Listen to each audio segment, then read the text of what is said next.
What is going on YouTube? It's your boy Raymond. We're back at it with another video. Today's video is going to be a little bit different. We're just going to be talking about power and how it corrupts people. These tendencies are some things that we've seen. We're just going to get right into it. While people usually gain power through traits and actions that advance the interests of others, such as empathy, collaboration, openness, fairness, and sharing, when they start to feel powerful or enjoy a position of privilege, those qualities begin to fade. The powerful are more likely than other people to engage in rude, selfish, and unethical behavior. The 19th century historian and politician Lord Acton got it right. Power does tend to corrupt. I call this phenomenon the power paradox, and I've studied it in numerous settings: colleges, the United States Senate, pro sports teams, and a variety of other professional workplaces. In each, I've observed that people rise on the basis of their good qualities, but their behavior grows increasingly worse as they move up the ladder. This shift can happen surprisingly quickly. In one of my experiments known as the Cookie Monster study, I brought people into a lab in groups of 3, randomly assigned one to a position of leadership, and then gave them a group writing task. A half hour into the work, I placed a plate of freshly baked cookies, one for each team member plus an extra in front of everybody. In all groups, each person took one and out of politeness left the extra cookie. The question was, who would take the second treat, knowing that it would deprive others of the same? It was nearly always the person who'd been named the leader. In addition, the leaders were more likely to eat with their mouths open, lips smacking and crumbs falling onto their clothes. Studies show that wealth and credentials can have a similar effect. In another experiment, Paul Piff of UC Irvine and I found that whereas drivers of the least expensive vehicles, Dodge Colts, Plymouth Satellites, always ceded the right way to pedestrians in a crosswalk, people driving luxury cars such as BMWs and Mercedes-Benz yielded only 54% of the time.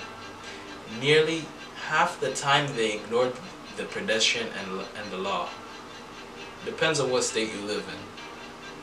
Surveys of employees in 27 countries have revealed that wealthy individuals are more likely to say it's acceptable to engage in unethical behavior, such as taking bribes or cheating on taxes.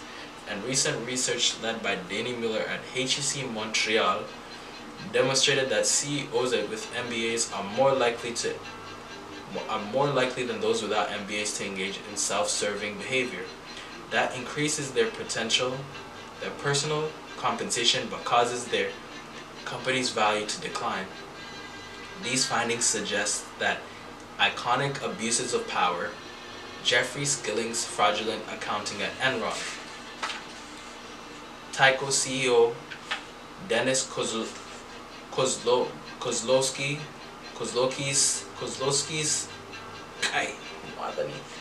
Kozlowski's illegal bonuses, Sylvia Berlusconi's Bunga Bunga parties, Leona Helmsley's tax evasions are the extreme examples of misbehaviors to which all leaders at any level are susceptible.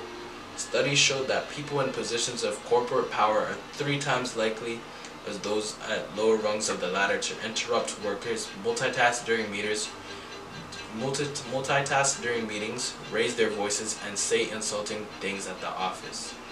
And people who have moved into senior roles are particularly vulnerable to losing their virtues. My research and other studies indicate these consequences can be far-reaching. The abuse of power ultimately tarnishes the reputations of executives, undermining their opportunities for influence. It also creates stress and anxiety among their colleagues, diminishing rigor and creativity in the group, and dragging down team members' engagement and performance. In a recent poll of 800 managers and employees in 17 industries, about half of the respondents who reported being treated rudely at work said they deliberately decreased their effort or lowered their quality of their work in response. So how can you avoid succumbing to the power paradox? Through awareness and action. This calls for a time of reflection. And that concludes the first section. And what did we learn? The need for reflection.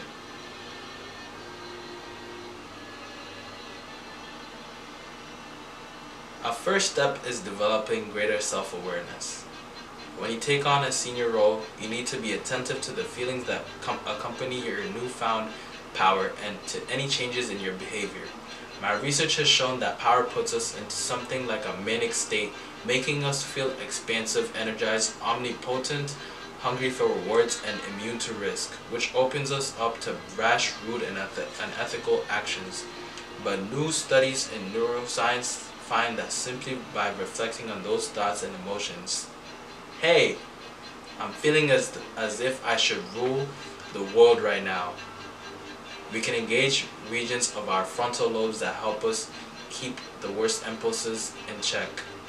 When we recognize and label feelings of joy and confidence, we are less likely to make irrational decisions inspired by them. When we acknowledge the feelings of frustrations, perhaps because subordinates aren't behaving the way we want, we are less likely to respond in adversarial or confrontational ways. You can build this kind of self-awareness through everyday mindfulness practices. One approach starts by sitting in a comfortable and quiet place, breathing deeply, and concentrating on the feelings of inhaling, exhaling, physical sensations, or sounds and sights in your environment. Studies show that spending a few minutes a day on such exercises gives people greater focus and calm, and for that reason techniques for them are now taught in the training programs like Google, Facebook, Aetna, General Mills, Ford, and Goldman Sachs. It is also important to reflect on your demeanor and actions. Are you interrupting people? Do you check when other people are talking? Have you told a joke or story or embarrassed or humiliated somebody else? Do you cuss at the office?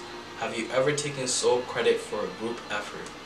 Do you forget colleagues' names? Are you spending a lot more money than in the past or taking unusual physical risks?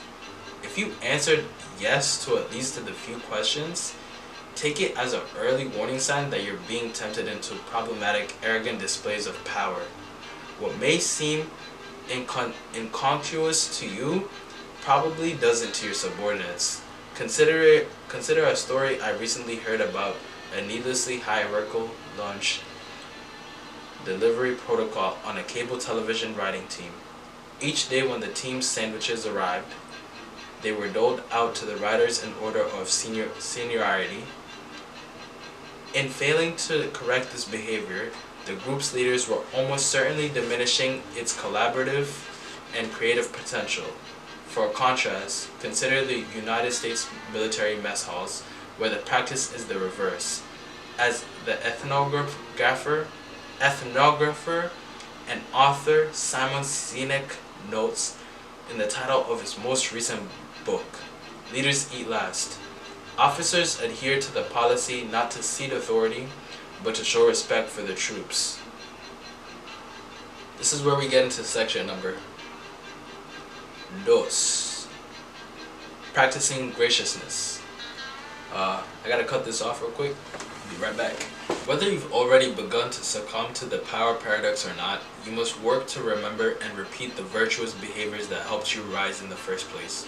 When teaching executives and others in positions of power, I focus on 3 essential practices: empathy, gratitude, and generosity, that have been shown to sustain benevolent leadership even in the most cutthroat environments. For example, Lian Tenbrink, Chris Liu, Samir Srivastava, Samir S. And I found that United States senators who used empathetic facial expressions and tones of voice when speaking to the floor got more bills passed than those who used demeaning, threatening gestures and tones in their speeches. Research by Anita Woolley of Carnegie Mellon and Thomas Malone of MIT has likewise shown that when teammates subtly signal understanding, engagement, interest, and concern for one another, the team is more effective at tackling hard analytical problems. Small expressions of gratitude also yield positive results. Studies show that romantic partners who acknowledge each other's values in casual conversations are less likely to break up, that students who receive a pat on the back from their teachers are more likely to take on difficult problems, and that people who express appreciations to others in newly formed groups feel stronger ties to the group months later. Adam Grant of Wharton University has found that when managers take the time to thank their employees, those workers are more engaged and productive. And my own research on NBA teams with Michael Kroos of Yale University shows that players who physically display their appreciation through head wraps, bear hugs, and hip and chest bumps inspire teammates to play better and win nearly 2 more games per season. Let's look at the Boston Celtics. Why does the coach of Kentucky like the Boston Celtics? A teammate on that team simply answered with, because they win. She said correct. Then she asked, who is their favorite basketball player? Can you guess? Jason Tatum. With that answer, they brought in Jason Tatum's newly released shoes. He gave them all to all those women's on that women's basketball team. What did this teach me? Well, it taught me in order to not let power corrupt you, you must practice time for reflection, practice graciousness, practice empathy, practice gratitude, and practice generosity. Especially growing up, practicing generosity is a really good thing. And it teaches you a lot because you actually learn to concentrate on the feeling of joy and confidence. You're able to recognize those feelings and label them. Now, those can come in physical sensations or even sounds or sights in your environment. You might not know this, but every day you experience these things. But every day, you should also build your self-awareness through everyday mindfulness practices. Now, I know this YouTube video has been a little bit different today, but I hope you guys enjoyed it. It's gonna cover that, and I'll catch you guys in the next one. Peace.